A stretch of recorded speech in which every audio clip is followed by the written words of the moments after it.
Hi everyone, स्वागत है आपका अपने एप्लीकेशन साथ ही साथ अपने यूट्यूब चैनल क्रेजी पॉलिटेक्निक पे। हम उम्मीद करते हैं कि आप लोग स्वस्थ होंगे, मस्त होंगे। साथ ही साथ जितने भी लेक्चर आपको प्रोवाइड किए गए हैं वो सारे के सारे लेक्चर आप लोग सही तरीके से देखकर उसके प्रॉपर नोट्स आप लोग बना लिए होंगे। तो यह जो आज का जो सेशन है इसमें हम लोग टेस्टिंग एंड मेंटेनेंस के यूनिट फर्स्ट का लेक्चर नंबर 2 देखेंगे। इसमें हम लोग क्या देखेंगे कि सबसे पहले हम लोग देखेंगे कि इलेक्ट्रिकल एक्सीडेंट क्या होता है and causes of electrical accident. Electrical accident होने का क्या क्या काउजेज होता है, और साथ ही साथ देखेंगे कि severity of shock depend on, मतलब जो शॉक का सेवेरिटी होता है वो शॉक कितना घातक है वो किस पर डिपेंड करता है, इसके बारे में भी जानेंगे। तो ये तीनों टॉपिक आपके लिए बहुत ज़्यादा इंपॉर्टेंट है क्योंकि इन तीनों टॉपिक से आपके सेमेस्टर के एग्जाम में क्वेश्चन पूछे जाते हैं। और आप अगर इलेक्ट्रिकल इंजीनियर हैं तो उस अनुसार इन तीनों टॉपिक के बारे में आपको जानना बहुत जरूरी है कि इलेक्ट्रिकल एक्सीडेंट होता क्या है, ये कैसे होता है, इसका क्या क्या कारण है कि इलेक्ट्रिकल एक्सीडेंट हो जाता है, और कौन सा एक्सीडेंट कितना सेवियर होता है, कैसे हम पता करेंगे कैसे हमारा कौन एक्सीडेंट कितना सेवियर है। तो चलिए इस सेशन को हम लोग शुरू करते हैं और जानते हैं हम सबसे पहले इलेक्ट्रिकल एक्सीडेंट के बारे में कि इलेक्ट्रिकल एक्सीडेंट क्या है। तो इलेक्ट्रिकल एक्सीडेंट कोई भी अनवांटेड घटना या अनडिजायर्ड इवेंट जो कि इलेक्ट्रिकल करंट की वजह से घटता है उसको हम लोग कहते हैं इलेक्ट्रिकल एक्सीडेंट। एक्सीडेंट क्या था, तो एनी अनडिजायर्ड इवेंट, कोई भी अनडिजायर्ड इवेंट जो हमारे साथ घट जाता है, जिसको कि हम इच्छा नहीं रखते हैं, जिसके के बारे में हम सोचते नहीं है कि हमारे साथ घटे, लेकिन फिर भी वो घट जाता है, तो वो हमारा एक्सीडेंट होता है। और यही घटना अगर इलेक्ट्रिसिटी के थ्रू घट जाए, इलेक्ट्रिक करंट के थ्रू घट जाए, तो इसको हम लोग कहते हैं इलेक्ट्रिकल एक्सीडेंट। तो यहाँ पर आपको इलेक्ट्रिकल एक्सीडेंट समझ में आ गया होगा। इलेक्ट्रिकल एक्सीडेंट के एग्जांपल क्या है, तो एग्जांपल है fire due to short circuit. अगर कहीं पर शॉर्ट सर्किट लग जाता है, उसके वजह से अगर कहीं पर फायर लग जाता है, आग लग जाता है, तो वह भी हमारा इलेक्ट्रिकल एक्सीडेंट में आता है। दूसरा कि अगर कोई व्यक्ति कहीं पे काम कर रहा है, उसको शॉक लग गया, उस शॉक की वजह से वो मर जाता है व्यक्ति, तो यह भी जो हमारा होता है वो इलेक्ट्रिकल एक्सीडेंट में ही आता है। मतलब पर्सन और थिंग्स, अगर दोनों में से कोई भी चीज़, या तो आदमी या तो वस्तु, दोनों में से किसी भी, आदमी या प्रॉपर्टी, दोनों में से किसी भी चीज़ अगर इलेक्ट्रिक करंट की वजह से डिस्ट्रॉय हो जाए, बर्बाद हो जाए, तो वो हमारा आता है इलेक्ट्रिकल एक्सीडेंट में। तो यहाँ पर आपको इलेक्ट्रिकल एक्सीडेंट समझ में आ गया होगा। अब हम लोग चलते हैं cause of electrical accident. Electrical accident का क्या क्या काउज है, कौन कौन से वजह से हमारा इलेक्ट्रिकल एक्सीडेंट जो हो जाता है। तो सबसे पहला है अनसेफ सिस्टम वर्क। आपका जो सिस्टम है वो अगर सही तरीके से काम नहीं करता है, तब उस कंडीशन में हमारा जो है वो इलेक्ट्रिकल एक्सीडेंट हो जाता है। जैसे कि अगर आप कहीं पे कोई भी आपका इलेक्ट्रिकल मशीन है, उसको आप लोग चला रहे हैं, वो मशीन जो है वो सेफ़ नहीं है, मतलब आप अगर वहाँ पर हम कोई मोटर है उसको हम देखें, उसको मतलब रेटिंग हम किए हैं कि 1200 आरपीएम पर रोटेट होना चाहिए, लेकिन किसी वजह से वो 1800, 1600, 3000 अलग आरपीएम पर वो रोटेट करेगा, तो इससे क्या हो जाएगा कि वहाँ पर एक्सीडेंट होने की चांसेस होगा। तो यह क्या है, एक अनसेफ सिस्टम है। जो हमारा सेफ सिस्टम था वो कितना था कि उसको 800 या 1200 आरपीएम पर रोटेट करना चाहिए, लेकिन वो रोटेट कितना पर कर रहा है, 3000 आरपीएम पर। तो क्या है, हमारा डिजायर्ड जो वैल्यू है उससे वो अलग ही रोटेट कर रहा है, तो यहाँ पर जो है वो एक्सीडेंट होने की चांसेस बना होता है, और यह जो एक्सीडेंट होगा वो इलेक्ट्रिकल एक्सीडेंट होगा। दूसरा है इनसफिशिएंट इंफॉर्मेशन। कोई भी मशीन, कोई भी इक्विपमेंट, कोई भी ऑपरेटर्स को चलाने के लिए, इलेक्ट्रिकल ऑपरेटर्स को चलाने के लिए अगर आपके पास सही प्रॉपर या आपके पर्याप्त इंफॉर्मेशन उस मशीन के बारे में अगर आपको नहीं रहेगा, उस कंडीशन में अगर आप उस मशीन को ऑपरेट कराते हैं, तो वहाँ पर आपको इलेक्ट्रिकल एक्सीडेंट होने की चांसेस बढ़ जाते हैं। तो ये भी एक कारण है कि इनप्रॉपर या इनसफिशिएंट इन्फॉर्मेशन रहने के कारण भी आपका इलेक्ट्रिकल एक्सीडेंट हो सकता है। नो ट्रेनिंग, आप जो वर्कर को वहाँ पर लाए हैं उस मशीन को ऑपरेट कराने के लिए, उसको अगर आप लोग ट्रेनिंग नहीं दिए हुए रहेंगे, अगर उसको आप ट्रेनिंग नहीं देंगे, तो उस कंडीशन में भी वहाँ पर इलेक्ट्रिकल एक्सीडेंट होने की चांसेस बनी रहती है। क्योंकि अगर उसके पास ट्रेनिंग नहीं है तो उसको प्रॉपर आइडिया नहीं है कि मशीन कैसे रोटेट करेगा, कैसे इस पर हम काम कराएंगे, तो उसके बारे में उसको कोई प्रॉपर आइडिया नहीं है। उस नहीं आइडिया अगर प्रॉपर नहीं है तो वहाँ पर एक्सीडेंट होने के चांसेस ज़्यादा बनते हैं। उसके बाद है नॉट सफिशिएंट इंसुलेशन। जो आपका मशीन है उसमें अगर प्रॉपर इंसुलेशन नहीं किया हुआ रहेगा, तब भी वहाँ पर जो हमारा है वो इलेक्ट्रिकल एक्सीडेंट होने के चांसेस बने होते हैं। जैसे कि आपका ट्रांसफार्मर का जो वायर होता है, जो ट्रांसफार्मर में हम बाइंडिंग किए हुए रहते हैं, उस बाइंडिंग के बीच में अगर प्रॉपर इंसुलेशन नहीं होगा, तो वहाँ पर इंसुलेशन फेलियर होने के कारण वहाँ पर क्या होगा कि वो हीट होना शुरू हो जाएगा, वहाँ पर शॉर्ट सर्किट प्रोड्यूस हो जाएगा। जैसे ही शॉर्ट सर्किट प्रोड्यूस हो जाएगा तो बहुत ज़्यादा, बहुत लार्ज अमाउंट में हीट प्रोड्यूस होने के कारण वहाँ का पूरा सिस्टम जो है वो गर्म हो सकता है, और साथ ही साथ जो पूरा हमारा लाइन जो हमारा है कंडक्टर जो है उसमें जो एक जब जैसे ही शॉर्ट सर्किट आएगा तो क्या होगा, हाई करंट आ जाएगा, जिसके कारण कि पूरे सिस्टम को ही वो खत्म करेगा, पूरे सिस्टम ही आपका डैमेज हो जाएगा, ट्रांसफार्मर आपका जल सकता है।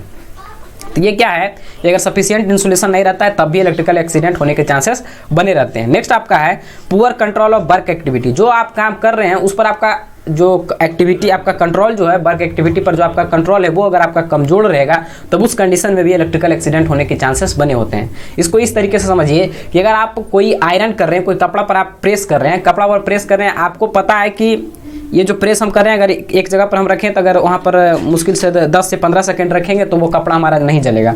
लेकिन आपको पता है कि इसको 15 सेकंड पर रखना चाहिए, लेकिन आपका कंट्रोल सही नहीं है, आप उसको 15 सेकंड की जगह पर अगर 60 सेकंड आप रख दीजिएगा तो वहाँ पर वो कपड़ा जल जाएगा, और कपड़ा जलने के कारण हो सकता है और अगर हीट प्रोड्यूस हो जाए तो हो सकता है कि वहाँ पर एक फायर का रूप में भी उधर ले, मतलब आग लग जाए, तो ये भी इलेक्ट्रिकल एक्सीडेंट में आएगा। मतलब हमारा जो वर्क एक्टिविटी है अगर उस पर हमारा पुअर कंट्रोल, अगर हमारा कंट्रोल सही नहीं रहेगा, अच्छा कंट्रोल नहीं रहेगा, तब भी हमारा इलेक्ट्रिकल एक्सीडेंट होने के चांसेस बने रहते हैं। इसको एक एग्जांपल और समझ सकते हैं कि आपका सर्किट ब्रेकर है, सर्किट ब्रेकर पर अगर आपका अच्छा से कंट्रोल नहीं रहेगा तो उस कंडीशन में जब उसको ट्रिप करना चाहिए तब वो ट्रिप नहीं करेगा। उस कारण क्या हो सकता है कि बहुत बड़ा एक्सीडेंट हो सकता है इलेक्ट्रिकल के फील्ड में, मतलब जो पावर ट्रांसमिशन है उसके केस में, डिस्ट्रीब्यूशन के केस में बहुत बड़ा एक्सीडेंट हो सकता है। तो प्रॉपर कंट्रोल, हमारा वर्क एक्टिविटी पर प्रॉपर कंट्रोल होना बहुत ज़रूरी है। नेक्स्ट हमारा है कि लाइव वर्किंग। अगर कोई तार पर करंट जा रहा है, वहाँ पर हम डायरेक्टली अगर काम करने के लिए जा रहे हैं बिना कोई प्रिकॉशन, बिना कोई सेफ्टी का, तो उस कंडीशन में भी वहाँ पर जो आपका इलेक्ट्रिकल एक्सीडेंट होने का चांसेस बहुत ज़्यादा रहता है। इसलिए कहा जाता है कि जब भी आप लाइव कंडक्टर पर काम करते हैं तो आपके पास प्रॉपर ग्लव्स होना चाहिए, प्रॉपर आपका मतलब जितना सेफ्टी का आपका सामान है वो आप पहने हुए रहना चाहिए। और नहीं तो अगर आपको लाइव वायर में ही अगर काम करना है तो पहले लाइव वायर के दोनों साइड से आप उसको डिस्कनेक्ट कर दीजिए ताकि उसमें किसी तरीके का करंट नहीं आए, तब अगर आप काम करते हैं तो आपका इलेक्ट्रिक एक्सीडेंट नहीं हो सकता। इसलिए कहता है कि लाइव वर्किंग पर अगर आप काम करें तो वहाँ पर एक्सीडेंट होने का चांसेस ज़्यादा रहता है। पुअर मेंटेनेंस, आप जहाँ पर काम कर रहे हो वहाँ का मेंटेनेंस अच्छा नहीं है, वहाँ पर पुअर मेंटेनेंस है, तो उस कंडीशन में भी आपका जो है वहाँ पर एक्सीडेंट हो सकता है, इलेक्ट्रिकल एक्सीडेंट। पुअर मेंटेनेंस का मतलब क्या, आप सर्किट ब्रेकर जो है उसको आपको 10 से 15 साल में 10 साल में आपको चेंज कर देना चाहिए था, लेकिन आपके मेंटेनेंस के कारण उसको आप चेंज ही नहीं किए। उसके कारण क्या हो सकता है कि थोड़ा सा भी अगर कहीं पर फॉल्ट आया तो उस कंडीशन में वहाँ पर एक बहुत बड़ा एक्सीडेंट हो सकता है। तो प्रॉपर मेंटेनेंस भी होना बहुत जरूरी है। अगर प्रॉपर मेंटेनेंस नहीं रहता है तब वहाँ पर इलेक्ट्रिकल एक्सीडेंट हो जाता है। नेक्स्ट हमारा है अनइंसुलेटेड इलेक्ट्रिकल वायरिंग। जो आप वायरिंग करते हैं उसको अगर आप अनइंसुलेटेड मतलब उसमें इंसुलेशन नहीं दिए हुए रहेंगे तब भी इलेक्ट्रिकल एक्सीडेंट होने का चांसेस बना हुआ रहता है। अगर यही कोई वायर है, इसमें अगर इंसुलेशन नहीं रहेगा, वहाँ पर अगर हम काम करने गए हैं गलती से भी अगर इसमें मेरा हाथ या कुछ भी मेरा बॉडी पार्ट कोई भी टच हो जाएगा तो हमको एक बहुत जोर से करंट लग सकता है। यहाँ पर आपको देखिए फिगर के थ्रू भी हमको समझाने का कोशिश कर रहे हैं कि हमारा जो इलेक्ट्रिकल एक्सीडेंट है वो कितना खतरनाक होता है, कैसे होता है। यहाँ पर देखिए ये व्यक्ति के हाथ में तार सट गया तो इसका हाथ देखिए पूरा कितना अजीब तरीके से जल गया है, और बहुत दर्दनाक यहाँ पर फोटो थे, लेकिन हम उन सारे पिक्चर को इस कंटेंट में हम नहीं प्रोवाइड कराएं क्योंकि उन सारे पिक्चर से आपका दिमाग में थोड़ा मोड़ा कुछ इफेक्ट आ सकता था। इसीलिए हम देखिए जो नॉर्मल एक्सीडेंट है उसको दिखा रहे हैं। यहाँ पर देखिए ये वायर टच करने से हो गया, यहाँ पर देखिए ये सब जो देख रहे हैं आप सब इलेक्ट्रिकल एक्सीडेंट सब हुआ है। यहाँ पर हाथ उनका जल गया है। यहाँ पर देखिए ये व्यक्ति देखिए काम कर रहा था, इसके पास प्रॉपर नॉलेज नहीं था। यहाँ पर टेस्टर को ऊपर पकड़ना चाहिए, इसको नीचे पकड़ लिया किसी तरीके से, इसको देखिए करंट लग गया, इसको तो पूरा दिन में ही चांद दिख गया होगा। यहाँ पर देखिए ये जो है व्यक्ति एक है, यहाँ पर भी देखिए ये जो है दोनों लाइव कंडक्टर को डायरेक्टली बिना प्रिकॉशन के कुछ भी देखिए ग्लव्स कुछ नहीं पहना हुआ है, और यहाँ पर इसको जब एक दूसरे से कनेक्ट मिला रहा था तो यहाँ पर इसको एक हैवी करंट का झटका इसको लग रहा है, देखिए क्योंकि इसका एक्सप्रेशन वही बता रहा है। तो ये कुछ फिगर थे, इसके थ्रू आप लोग को समझ में आ गया होगा इलेक्ट्रिकल एक्सीडेंट के बारे में।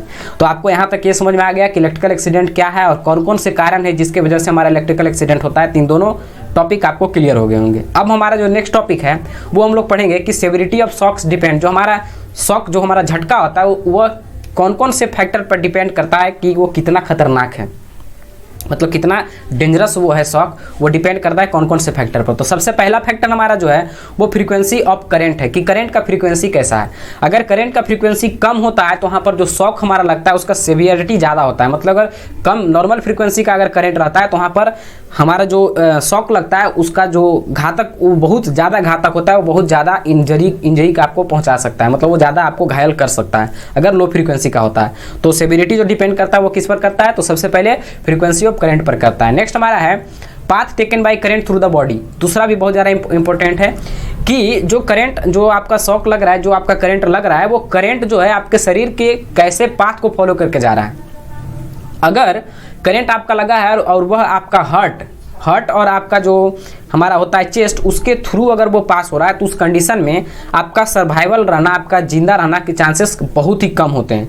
अगर उस कंडीशन में जाता है तो वो ज़्यादा वहाँ पर डेंजरस हो जाता है। लेकिन अगर वही जो आपका कॉन्टैक्ट है, जो आपके शरीर से करंट का फ्लो हो रहा है, वो अगर आपका हार्ट और आपका जो चेस्ट है उसको छोड़कर अदर बॉडी पार्ट से अगर जा रहा है तो वहाँ पर आपके बचने की चांसेस ज़्यादा होते हैं। क्योंकि अगर हार्ट की तरफ से वो करंट जाता है तो वहाँ पर जो आपका हार्ट है वो हार्ट बीट को पूरा ब्लॉक कर देता है, पूरा हार्ट आपका ब्लॉक हो जाता है, जिसके कारण कि आपको जल्दी से जल्दी आप लोग मर जाते हैं। तो ये देखिए वही लिखा है कि the path is not through the chest and the heart, अगर पाथ जो इलेक्ट्रिकल करंट का जो पाथ है वो अगर हार्ट और चेस्ट के थ्रू नहीं जाता है देन सर्वाइवल इज पॉसिबल, तब हमको जिंदे रहने की संभावनाएं ज़्यादा रहती है। नेक्स्ट है but if the path is through chest and heart, अगर आपका जो करंट का जो पाथ है वो चेस्ट और हार्ट के थ्रू जा रहा है देन इट इज डेंजरस, वो ज़्यादा घातक होता है, खतरनाक होता है। तीसरा जो हमारा शॉक जिस पर डिपेंड करता है कि कितना खतरनाक है वो हमारा है duration of contact with electrical insulation. आपका इलेक्ट्रिकल जहाँ पर भी आपको शॉक लग रहा है उस कॉन्टैक्ट्स में आप कितने समय तक बने हुए हैं, इस पर भी डिपेंड करता है कि आपका शॉक कितना सेवियरिटी है। अगर आप ज़्यादा देर तक कोई भी कंडक्टर से चिपके हुए रहेंगे तो वहाँ पर आपका जो शरीर जो भी बॉडी पार्ट है जो जलेगा या कुछ भी आपका जो शॉक लगेगा उसका ज़्यादा लगने की चांसेस होती है अगर ज़्यादा देर तक आप कांटेक्ट में रहते हैं। इसलिए कहा जाता है कि जैसे ही अगर कोई व्यक्ति अगर किसी भी गलती से भी अगर कोई लाइव कंडक्टर में टच हो जाता है और उसमें चिपका हुआ है तो आपको सबसे पहले काम यह करना है कि उसको जितना जल्दी से जल्दी हो सके उस लाइव पार्ट से उसको अलग करना है। और लाइव पार्ट से अलग करने के लिए सबसे पहला काम यही करना है कि पहले आप खुद का प्रोटेक्शन अच्छी तरीके से कर लीजिए। उसके बाद आपको सूखी लकड़ी या कोई भी सूखा चीज़ जिसमें कि करंट का फ्लो नहीं हो, प्रवाह नहीं हो, जैसे कि पीवीसी पाइप होता है, जैसे ये इस तरीका का जो भी प्लास्टिक पाइप होता है या कोई भी लकड़ी जो सूखा लकड़ी होता है उसके थ्रू हम उसको अलग करते हैं। क्योंकि अगर हम दूसरा मटेरियल का वहाँ पर यूज करते हैं जैसे आयरन हो गया या कोई भी अदर जैसे बम्बू हो गया, ग्रीन बम्बू हो गया, तो इस तरीके की अगर चीज़ को हम यूज करते हैं तो वहाँ पर आपको भी वो मतलब अपनी ओर खींच सकता है, अपनी ओर अट्रैक्ट कर सकता है, आपको भी करंट लग सकता है। तो इसीलिए वहाँ पर आप लोग हमेशा पीवीसी का पाइप यूज करिए और नहीं तो कोई भी सूखी लकड़ी का यूज करिए उसको अलग करने के लिए। जितना जल्दी हो सके उसको अलग करिए वो लाइव कंडक्टर से। तो वही करा है कि more time duration contact is dangerous, जितना ज़्यादा समय तक वो कॉन्टैक्ट में रहेगा उतना ही वो डेंजरस होता है। वहाँ पर जो आपका शॉक का सिवियरिटी होता है वो उतना ही ज़्यादा होता है। Person should be departed from the contact of the machine immediately with the insulating thing, insulating वस्तु के मदद से उस जो व्यक्ति है उसको जितना जल्दी हो सके उस मशीन से सेपरेट कर देना चाहिए, ताकि बहुत ही कम समय तक वो उस मशीन से कांटेक्ट में रहेगा तो हाँ बहुत ही कम समय में बहुत कम टिश्यू उसका बर्न हो पाएगा, बहुत ही कम उसको जो है वो शॉक लगेगा, तो ज़्यादा उसका जो भी बॉडी पार्ट है वो डैमेज नहीं हो पाएगा, उसको ज़्यादा एक्सीडेंट नहीं होगा। तो तीसरा हमारा क्या था कि duration of contact with electric insulation. Next हमारा है एरिया ऑफ कॉन्टैक्ट। ये भी बहुत ज़्यादा इंपॉर्टेंस रखता है कि आपका कितना मतलब शॉक का सेवेरिटी मतलब कितना ज़्यादा घातक है। अगर आपको लाइव कंडक्टर से आपका बॉडी पार्ट कम टच में रहेगा तब उस कंडीशन में अगर बहुत ही कम टच में रहेगा तो वहाँ पर आपका जो रिस्क है एक्सीडेंट का वो कम रहता है, वो कम मतलब ज़्यादा वो सेवियरिटी नहीं होता है। लेकिन जितना ज़्यादा आपका बॉडी पार्ट लाइव कंडक्टर से कांटेक्ट में रहेगा तब उस कंडीशन में क्या होता है उतना ही ज़्यादा आपका जो है जो आपका शॉक का सेवियरिटी है जो आपका टिश्यू है वो ज़्यादा बर्न होता है। तो एरिया ऑफ कांटेक्ट पर भी ये डिपेंड करता है। नेक्स्ट हमारा है प्रेशर। प्रेशर में क्या कर रहा है कि more pressure of the body part with leak machine dangerous is the shock. मतलब अगर कोई भी मशीन है उसका जो प्रेशर है उसका बॉडी पार्ट पर और मशीन अगर लीक होता है तो उस कंडीशन में वो ज़्यादा डेंजरस होता है, उससे ज़्यादा शॉक लगने की चांसेस होती है अगर किसी भी तरीके का मशीन में लीकेज होता है तो। नेक्स्ट हमारा है फिजिकल कंडीशन ऑफ पर्सन। इस पर भी डिपेंड करता है कि जो आपका शॉक लग रहा है वो डिपेंड करता है कि आपका हेल्थ मतलब हर एक आदमी का तो जो फिजिकल कंडीशन होता है वो सब पर्सन का अलग अलग होता है। जैसे हमको देख लीजिए, हम क्या है, हम दुबला पतला आदमी है तो हम ज़्यादा करंट को गेन नहीं कर सकते, लेकिन अगर हम भी हेल्दी होते तो हम यहाँ तक है कि 10 मिली एम्पियर से 15 मिली एम्पियर 10 से 15 मिली एम्पियर तक के करंट को हम लोग सहन कर सकते हैं। तो ये डिपेंड करता है व्यक्ति पर कि उसका फिजिकल स्ट्रेंथ कैसा है, तो इस पर भी डिपेंड करता है कि आपको शॉक कितना लगेगा। अगर नॉर्मल करंट है 5 से 10 एम्पियर का करंट है उतना में भी अगर हम लोग टच कर देंगे हम हमारे जैसे जितने भी स्टूडेंट आप लोग हैं अगर वो टच करिएगा तो आपको भी करंट लग सकता है। लेकिन अगर हमारा फिजिकल स्ट्रेंथ अच्छा होता तो उस कंडीशन में 5 से 10 मिली एम्पियर हमारा कुछ नहीं कर पाता। तो ये भी होता है फिजिकल कंडीशन पर भी डिपेंड करता है सेवियरिटी ऑफ शॉक। नेक्स्ट हमारा है how much current in milli ampere per second is passed in the body. इस पर भी डिपेंड करता है कि कितना मिली एम्पियर करेंट जो है हमारे बॉडी से पर सेकेंड पास कर रहा है। तो इस पर भी हमारा सेवेरिटी ऑफ शॉक डिपेंड करता है। तो मतलब सेवेरिटी ऑफ शॉक क्या क्या चीज़ पर डिपेंड किया, तो सबसे पहले डिपेंड किया फ्रीक्वेंसी ऑफ करेंट पर, दूसरा डिपेंड किया कि जो करंट हमारे बॉडी से फ्लो हो रहा है वो कौन से पाथ को फॉलो किया, वो चेस्ट और हार्ट से होते हुए तो नहीं जा रहा है। अगर होते हुए जा रहा है तो वो ज़्यादा दिक्कत होगा, अगर नहीं होते हुए जा रहा है तो वहाँ पर जो हमारा एक्सीडेंट होने का चांसेस है वो कम रहेगा। नेक्स्ट हमारा है duration of contact with electrical insulation. हम इलेक्ट्रिकल जहाँ पर भी हमारा शॉक लग रहा है उससे हम कितनी देरी तक कॉन्टैक्ट में, उस पर भी डिपेंड करता है हमारा सेवेरिटी। अगर ज़्यादा देरी तक रहेंगे तो वो ज़्यादा घातक होगा। नेक्स्ट हमारा एरिया ऑफ कॉन्टैक्ट, हमारे शरीर या हमारे बॉडी पार्ट का कितना सा ऐसा एरिया है जो कि लाइव वायर से कॉन्टैक्ट में है। नेक्स्ट हमारा प्रेशर, हमारा जो मशीन है उसमें लीकेज है उसमें कितना प्रेशर प्रोड्यूस हो रहा है, जिसके कारण भी वहाँ पर एक शॉक का जो सेवेरिटी है वो पता चलता है। फिजिकल कंडीशन ऑफ पर्सन, जो व्यक्ति उसमें जो लाइव कनेक्ट से चिपका हुआ है उसका स्ट्रेंथ कैसा है, उस पर भी डिपेंड करता है कि उसमें कितना शॉक लगेगा उसको। उसके बाद आपके शरीर से, कोई भी व्यक्ति के शरीर से मिली एम्पियर में पर सेकंड कितना करंट फ्लो हो रहा है, एक सेकंड में कितना मिली एम्पियर करंट फ्लो हो रहा है, उस पर भी डिपेंड करता है। और वो भी जो डिपेंड करता है वो सेवेरिटी ऑफ शॉक को दिखाता है कि अगर वहाँ पर फ्लो करेगा तो वहाँ पर वो ज़्यादा सीवियर, ज़्यादा खतरनाक होगा। तो यहाँ पर आपको सेवेरिटी ऑफ शॉक कंप्लीट हो गया होगा। अब हमारा जो है नेक्स्ट, ये भी एक टेबल है जो कि आपके सिलेबस में नहीं है लेकिन इसको जानना चाहिए नॉर्मल लाइफ में, ये बहुत ही इंपॉर्टेंट टेबल। इसमें क्या करा है कि करंट इन मिली एम्पियर, मतलब एक रेंज दिया गया है कि इस रेंज में अगर करंट आपके बॉडी से पास करता है ह्यूमन बॉडी पर तो वो क्या क्या इफेक्ट देता है। तो हमारा है कि सबसे पहले करंट इन मिली एम्पियर, एक कॉलम में जो हम दिखा रहे हैं वो करंट इन मिली एम्पियर दिखा रहे हैं, और ये कॉलम में जो हम दिखा रहे हैं वो इफेक्ट ऑन ह्यूमन सिस्टम पर क्या इफेक्ट पड़ता है उसको दिखा रहे हैं। अगर आपके शरीर से 1 मिली एम्पियर से 8 मिली एम्पियर तक का करंट अगर फ्लो होता है तब उस कंडीशन में उस करंट के उस झटके को आप महसूस कर सकते हैं, लेकिन वो इतना ज़्यादा नहीं होता है कि आपको पेन हो। वही कराए नोटिसेबल, वो नोटिस करने लायक होगा लेकिन does not cause any pain, लेकिन किसी तरीके का उसमें पेन नहीं होगा।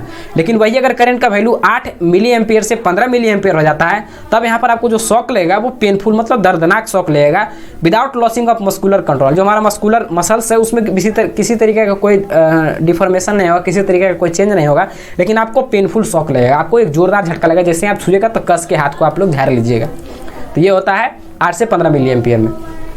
और अगर करंट का वैल्यू 15 मिली एम्पियर से 20 मिली एम्पियर होता है तो उस कंडीशन में एक पेनफुल शॉक होता है, मतलब आपको एक बहुत जोरदार का शॉक लगता है, और साथ ही साथ आपका जो मस्कुलर कंट्रोल जो होता है वो आपका ऑफ हो जाता है, एडजेसेंट मस्कुलर लॉस, मतलब मसल्स में कुछ ना कुछ इफेक्ट होना शुरू हो जाता है। मसल हो सकता है कि मसल्स का टिश्यू जो है वो बर्न होना शुरू हो जाए, वैसे तो इतना में नहीं होगा लेकिन फिर भी आपका जो एक तरह से थरथराहट होता है।